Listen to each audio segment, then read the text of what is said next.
Assalamu alaikum, my brothers. I'm making a video ranking the top 10 MMA GOATs. I'm joined by Luca and Landon. Yeah, what's up?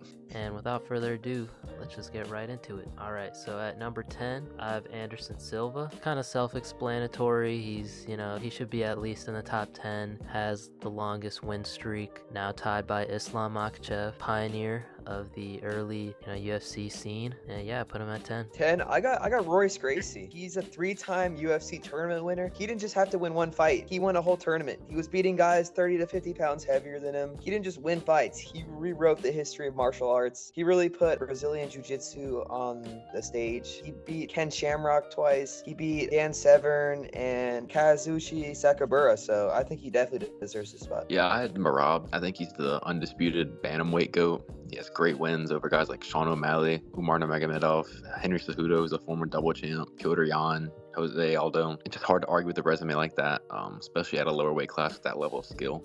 I think he's going to get the belt back, and that's why he's my number 10. I like both of y'all's picks. I think they both have a good argument for being top 10. At number 9, I put Ilia Topturo. I just think they should be at least top 10. It's still early to put him any higher up than that. He's double champ now. He's beating the likes of Alexander Volkanovski, who I think is the GOAT of featherweight. He beat Max Holloway, who's second up on that featherweight GOAT list. He beat Charles Oliveira as well to become champ. I just think he needs a few more wins in lightweight. I think maybe if he stayed in featherweight, he'd be higher up on my GOAT list as well, because I think he should have earned his move up to lightweight, but he did sacrifice his title to get there. At the end of the day, he did become double champ, so I put him at number 9. I'm going with the axe murderer. Wanderlei Silva. He was the Pride middleweight champion for over 1,500 days in the strongest era of Pride. You could say he was one of the most feared fighters in Pride at the time. He finished Rampage Jackson. He beat him twice. He beat Kazushi Sakuraba 3 times. He beat Dan Henderson, Olympic wrestler. He had power. He beat elite wrestlers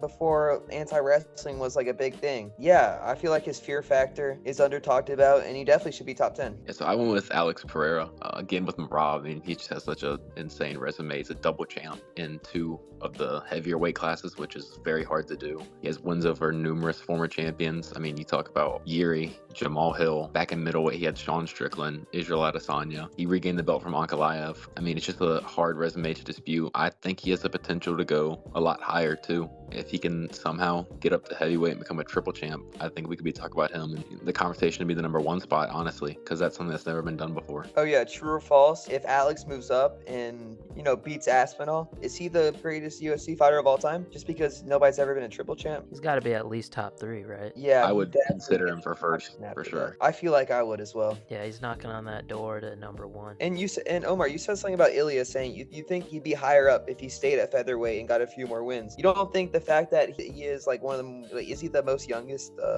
double champ of all time? Might have been McGregor, but it's close. They were both in their late 20s. Okay, yeah. I feel like that is more impressive than a few more featherweight titles, especially doing that against former champ Charles Oliveira. I just think that you need to be able to maintain your dominance in each division before you move up. Yeah, that's a good point. Because McGregor did the same thing. He's kind of following McGregor's career path. McGregor had a fight against Jose Aldo, and it was a good performance. He did knock him out in the quickest time ever for a championship fight, and then he moved up. I just think that similar with Ilya, if McGregor stayed there, had the rematch with Jose Aldo, and fought a couple more people, and then moved up, I think he'd be regarded higher up. He'd probably be number 5, and I think the same thing with Ilya. Number 8, Alexander the Great Volkanovski, coming off a win, his second win against Diego Lopez, defending his title, 2-time featherweight champ. I think he's number 8. I think he's been the most dominant in his division. He's only been beaten by Ilya. He's had the opportunity to become double champ, but he's just been unlucky because Islam Makhachev, he's just the better fighter. Some would say Islam's the GOAT, but we'll talk about that later. Alexander Volkanovski, he's just unparalleled. He beat so many greats in that division. He beat Jose Aldo. People used to say that Jose Aldo was the all-time GOAT of that division. He beat Max Holloway 3 times, someone that was undefeatable before, and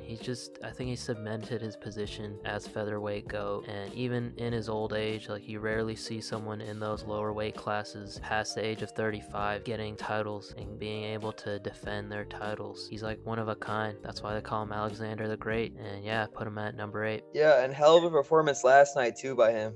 He looked even better than the first fight with Diego. Yeah, somehow he's improving. I'm gonna go back some time. I'm gonna go with Matt Hughes at number 8. He dominated the welterweight division. You know, he had 7 title defenses in that era. The dominance he had in welterweight, it was during like the UFC's first true golden age, you know? He beat BJ Penn, Royce Gracie, Sean Sherrick, Frank Trigg. He had that farm boy strength, you know? He's like 45-9. He's got great durability. That's like 5 times the amount of times Aspinall's ever fought. I just think he definitely deserves to be on this list. Yeah, so I have Ilya at 8. I debated a lot whether I'd go with him or Alex in these 8-9 spots, but I ended up going with Ilya. I think he has what's probably the best 3-fight win streak in the history of the company, going Volk, Max, and Charles back to back to back. I think he's going to make it the best 4-fight win streak when he knocks out Gaethje eventually, or Armin, whichever one. I mean, he's a double champ at lower weight classes where it's more skill and it's harder to do. And he did it against guys, again, like Volk, who's the GOAT of his division, I think. Max, who's probably, the 3rd best fighter in that division, and a former champ himself. And then Charles, who, I mean, outside of Islam and Armin, who we know are elite,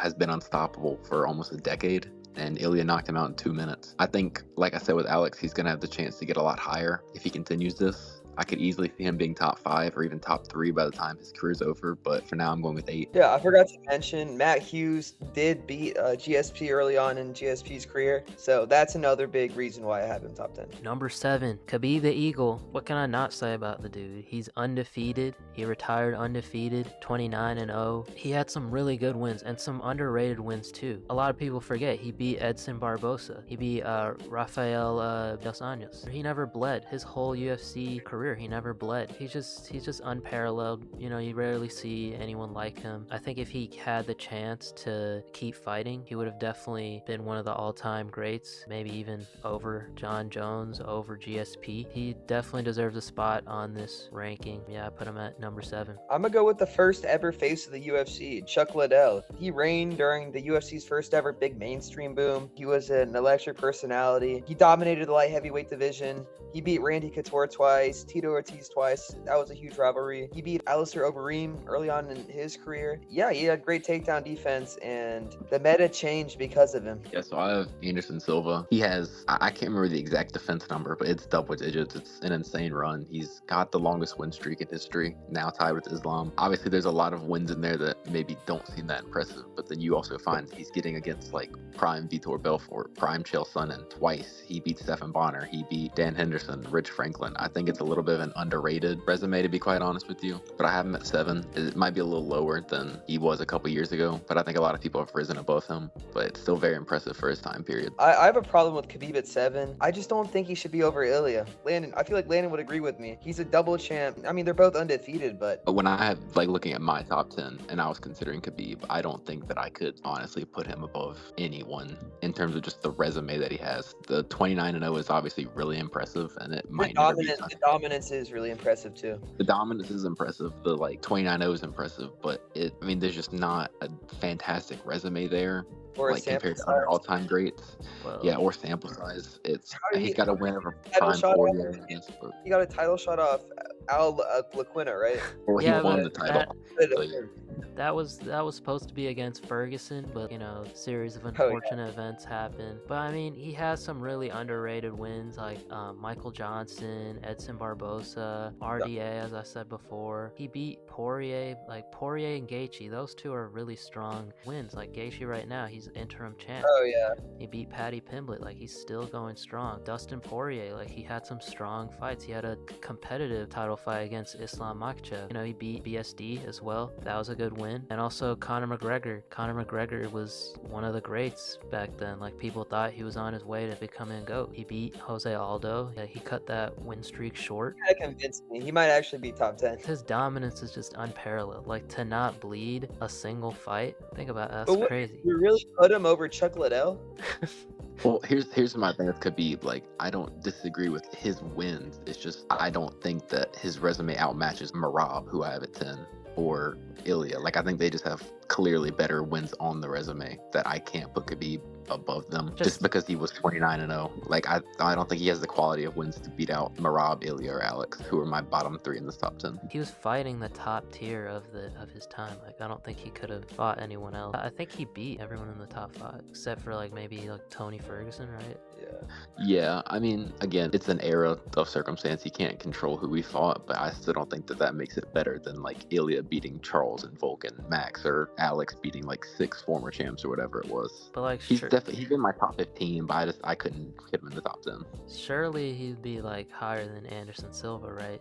Because Anderson Silva, like, you could say the same thing about him. He beat tomato cans early on. But I think the difference is that Silva had like 12 title defenses, where Khabib only had 3. It's hard to. Conor was like a drunk like shell of himself. Yeah, you can count it, I guess, but it's not like a great one. I think that he's just not. Yeah, year layover after fighting Mayweather too. Yeah, he hadn't fought in 2 years, and he was clearly just not the same person at all. I can't bring him into my top 10. I don't think he has the resume that stacks up. You could also say that like some of these fighters, like early on in the UFC, like they got their title shots immediately as soon as they started, so they were like able to build on. Like Anderson Silva got his title shot like after his first fight, like his second fight. Yeah, his second fight was his.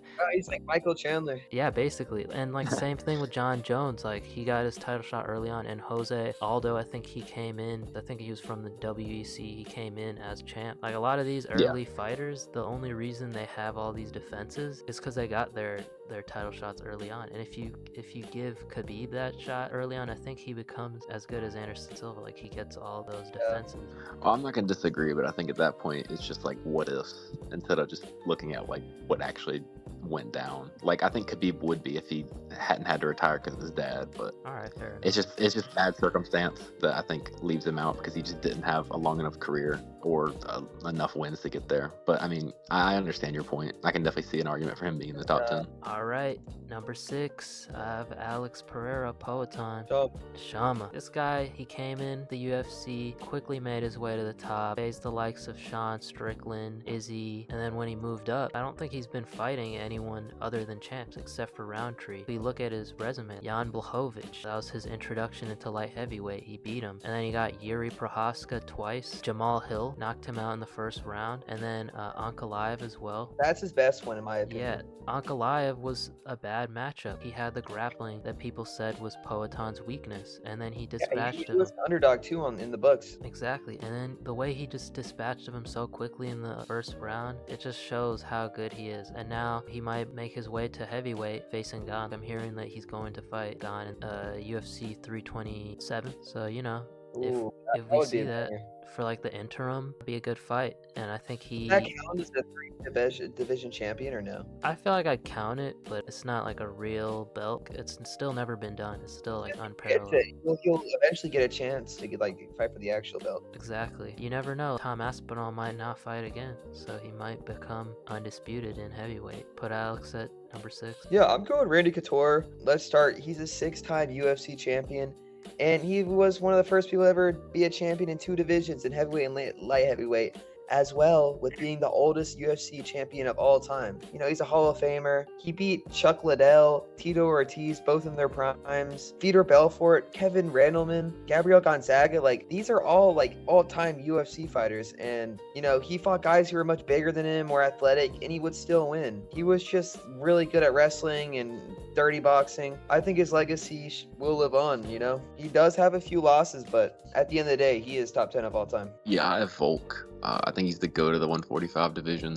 He's the only, I believe so, unless something happened that I missed in the end of the year that I don't remember, but he's the only 35-plus-year-old at 155 pounds or lower to hold a belt, which is very impressive. He's got obviously 3 wins over Max. He's got a win over Aldo, win over Chad Mendez back in the day. He's got a win over TKZ. I mean, I think he's the best 45er of all time. And he's obviously just got 2 recent wins over Diego Lopez, which are really good. And I think it speaks volumes that the only losses on his resume are to Islam, who, I mean, we'll get to that later, obviously, and Ilya, who is on pace to become one of those all-time great, top 5 fighters. Volk, he's my number 6, and yeah, I just think he's great.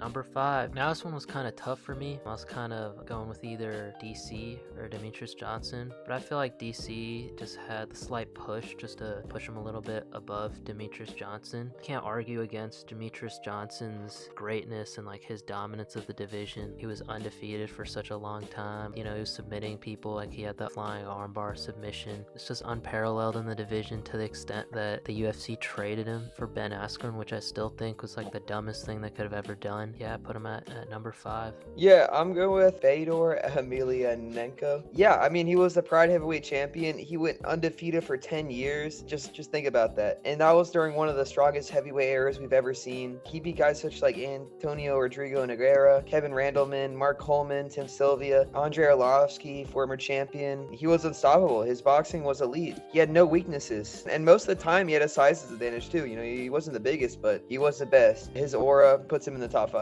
Yeah, I went with Daniel Cormier. It's another double champion. Obviously, light heavyweight and heavyweight. He was practically unbeatable throughout his MMA career, besides the GOAT of light heavyweight. Potentially, you could argue the GOAT of the sport in general, and John Jones, and then obviously later Stipe, who a lot of people would say is the GOAT of heavyweight. In terms of loss quality, I mean, it doesn't really get better than that. When you look at his wins, I mean, he's got Dan Henderson, Anthony Johnson, he's got Gus, he's got Anderson Silva. The later run, I mean, he's got Stipe when he became the double champ. He's got Derek Lewis when he was still an elite level heavyweight. So it's hard to really argue against him being this high. I think he's just an all-time great fighter who John Jones didn't exist. We could maybe put in the GOAT conversation because of the defenses he would have. Number 4, DC Daniel Cormier. If he was double champ, as Landon said, he really would have been the GOAT of light heavyweight if it weren't for John Jones. But like his only loss to John Jones, one was like legitimate, the other was disqualified. He has some really good wins, some underrated wins. He beat Derek Lewis, he beat Volkan Ozdemir, beat Stipe as well to become double champ, especially like at his stature to climb up and get belts in heavier weight classes. Really hasn't been seen before. He beat Anthony Johnson as well, Gustafsson. People forget, man, he beat Anderson Silva. He's one of the all-time GOATs as well. He's kind of like an underrated GOAT. Like a lot of people don't really think of him when they think of the GOATs. Some people might even put Anderson Silva over him. But yeah, I really think he's number 4. I think he's one of the all-time GOATs, and if it weren't for John Jones, he would have been potentially top 3. I'm gonna agree with you on your last pick. I'm gonna go Mighty Mouse here. I mean, he had 11 title defenses, which was a UFC record at the time. He cleared out the whole flyweight division twice, and then he became a 1 champion flyweight. One of the longest title reigns in UFC history. He dominated, beat Joseph Benavidez twice, Henry Cejudo. For skill, there's not really that many people all time who's more skilled than him. And Landon, you're going with Mighty Mouse too? Yeah, I also have Mighty Mouse. His resume, again, similar to what I was talking about with Silva. We're talking about double-digit title fight wins, cleared out the division. I think a lot of people chalk his wins up to just cans, but I mean, he has very quality wins on here. Like you said, Joseph Benavidez twice. He's got John Dodson. I think Kyoji Horiguchi is a super underrated win. He's back in the UFC now and winning fights. Cejudo, he got a nice win against, and I honestly, I've watched the second Cejudo fight. I thought he won that. That's the only like real loss he's got in the UFC. And then, like you said, he went to 1, became a champion. He Adriano Moraes twice, who was kind of their guy for that division, and he's arguably the most skilled fighter ever. Obviously, it helps being at 125 with the lighter man skill, but this is where I think you start getting into the argument of where you might be able to consider somebody the legit GOAT, and Demetrius would be my number 4 for that. Yeah, Omar, with your DC pick, where is Stipe Miocic? He's 2-1 against DC. You know, he's one of the greatest. I'd say he's the best heavyweight of all time, the most defenses. Yeah, I might put him at greatest heavyweight of all time, but like when you're looking at individual fighters of all time, I put DC above him just because of like the wins that he got, you know, the dominance he had once John Jones left the division in light heavyweight. I think overall he's a better fighter. Like if they were both in their prime, I think DC would beat him most of the time. I know that Stipe does have 2 wins over him, but like it was kind of like during DC's downfall. Yeah, he was in his early 40s and had dealt with a lot of injuries when he was doing the Stipe fight. So I think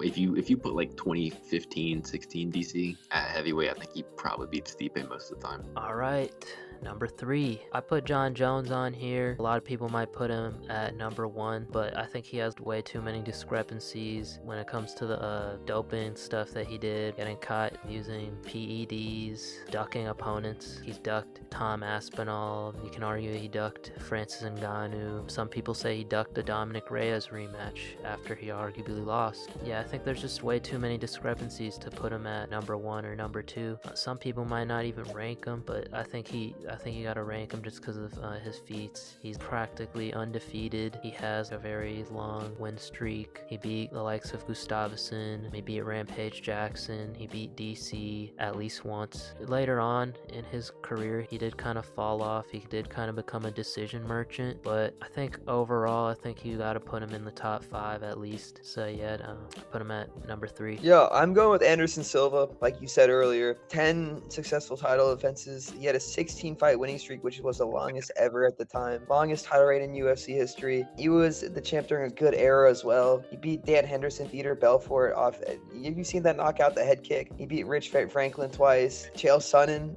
that wasn't a fluke. He fought for so many eras. You know, I think he has one of the most fights ever in UFC history. And he's got really good Muay Thai. He's a great counter striker. I think he's pretty well rounded. I got Anderson Silva here. He's definitely top 5. Yeah, I have Islam at 3, and I was heavily considering putting him at 2, but I ended up going with 3. He's the best fighter of the last 5 years easily. I think he's got big wins a long time ago against Arman Sarukian, but more recently, obviously, he's got Dan Hooker, he's got Charles, he's got Volk twice. Moicano, my boy Moicano.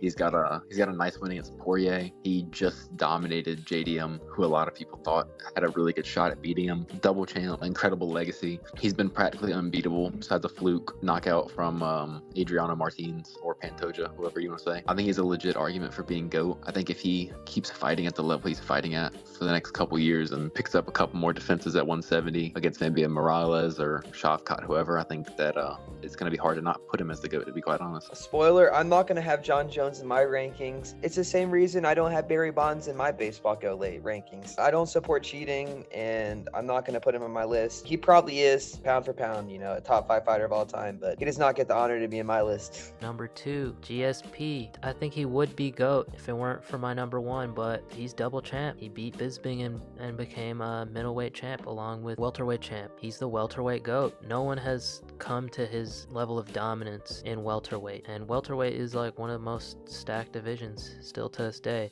He beat Matt Hughes twice. He came back and avenged his loss agaest Matt Serra. Beat the likes of Nick Diaz. He's got Condit on there. Carlos Condit, yeah. Johnny Hendricks is on. Johnny Hendricks, yeah, before he retired. BJ Penn. BJ Penn was on his way to becoming the GOAT. He was beat him twice. Yeah, he beat him twice. People already said he was the GOAT of lightweight at the time. Josh Koscheck as well. He was pretty good back then. Bisping, as I said before, which made him double champ. I just think you can't not put GSP at least top 3. Yeah, and you said most of the things I was going to say. I was just going to bring up his only losses. He came back and dominated both of them. No scandals, no DQs, no controversies. He's just, a great guy. He's got good morals and he's got a great personality. GSP definitely is one of the GOATs. Yeah, so I had John for this one. I think that difference between GSP and John, the personality differences. Oh yeah, it's so crazy. But yeah, John. So I think his original light heavyweight run is maybe it's one of the best title runs ever. I think it's definitely the best among the upper 3 weight classes that I can remember. Even though a lot of those guys were former middleweights, just very impressive wins against Lyoto Machida, Rashad Evans, Rampage, guys like that. He's got an all-time fight and an all-time win against Gus. Like Omar mentioned, he's got a legit win over DC,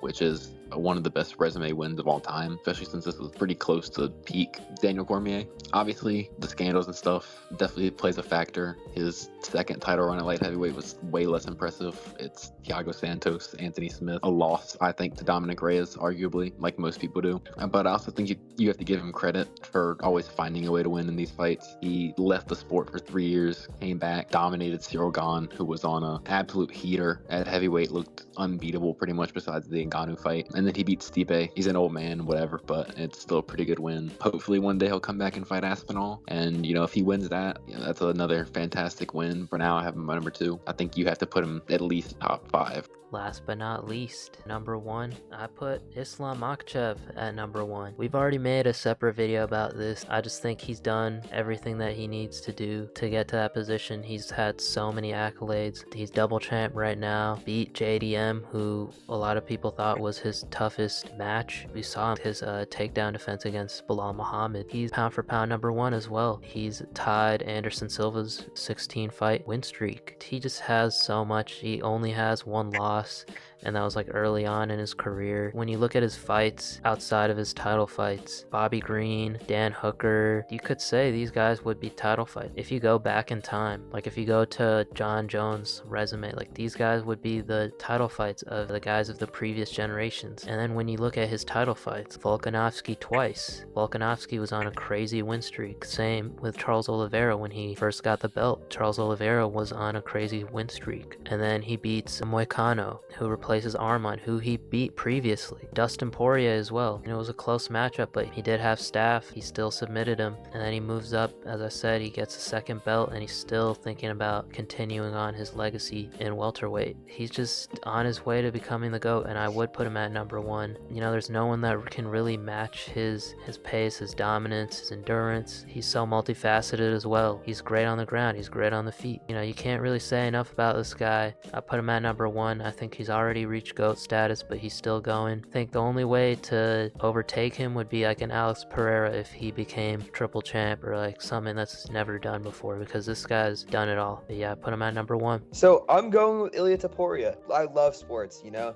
I watch so many sports. I watch baseball, basketball, and this guy Ilia reminds me of like a generational talent. Like in football, he reminds me of like Patrick Mahomes on his come up. He reminds me of college football Joe Burrow. He reminds me of Shohei Ohtani. He's the best mixed martial artist fighter I've ever seen. And the crazy thing is, he's not even in his 30s yet. Me and Ilia are both in our 20s, which is crazy to think about. Like, look at these wins. He chins Volkanovski, who's the featherweight GOAT. He knocks out Max Holloway in the second round. People said he had the best chin in UFC history. How well-rounded he is. He's undefeated, and I've never seen anything like this. We really need to start a dialogue and just putting him at the GOAT, because what he's done already is just perfect. He has one of the only 7-10 rounds of all time against Josh Emmett. I believe that was round 4. And a lot of this is me banking on his future success. I just don't see a scenario where he loses. Maybe if he goes up, he might get weight bullied. But as right now, I think he's the best mixed martial artist fighter of all time. So my number 1, I went with George St. Pierre. I think he's, you know, a lot of people chalk this era, the sort of like mid to late 2000s, early 10s, to not that it was a lot of cans, but that it was like weaker competition. But I don't think you can say that about George. He's got wins over, you know, BJ Penn, Thiago Alves, like you mentioned earlier, Omar, Josh Koscheck, Condit, Nick Diaz, Johnny Hendricks. I mean, these are the best fighters in the division at that time. And I also think that there's just a massive skill gap.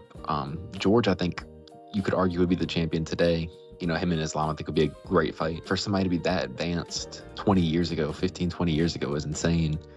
And then you look at, he pretty much retired after the Johnny Hendricks win. And then 4 years later, he went up a weight class and just dominated Michael Bisping, something that we had never seen before. Somebody leave for that long and come back and still look so good. And I just think that the resume's there.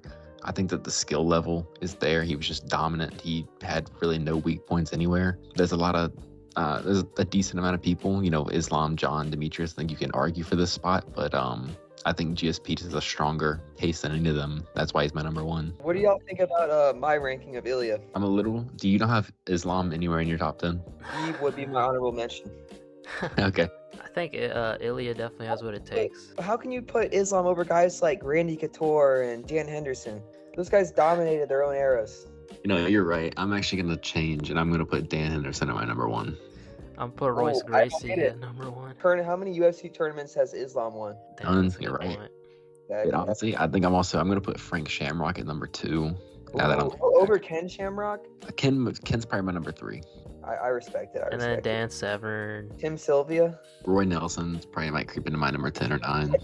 Roy Nelson, top 10 all time. Dude, top 10 fattest UFC fighters of all time. Goddamn.